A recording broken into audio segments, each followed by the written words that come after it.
জনাব মুনিরের দুবাই থেকে তিনি জানতে চেয়েছেন তার রিলেটিভ দেশে এসেছেন ছুটিতে এবং এখানে তার বিয়ের উদ্দেশ্যে তিনি এসেছেন, কিন্তু তাদের আত্মীয় স্বজন বলছেন যে মহররম মাসে নাকি বিয়ে করা যাবে না।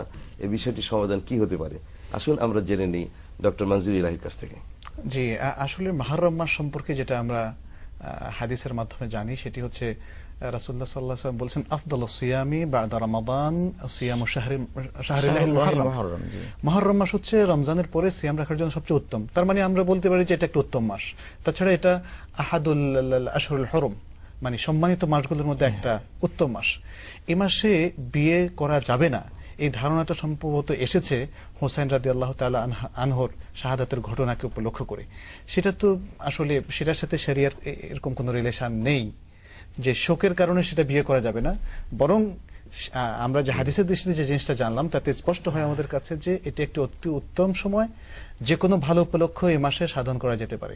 জি, সাথে সাথে এটা একটু বলবেন মুহতারাম যে বিয়ের ক্ষেত্রে কি কোনো নির্দিষ্ট মাস এরকম আছে বিয়ে করা যাবে অথবা এই মাসে যাবে না?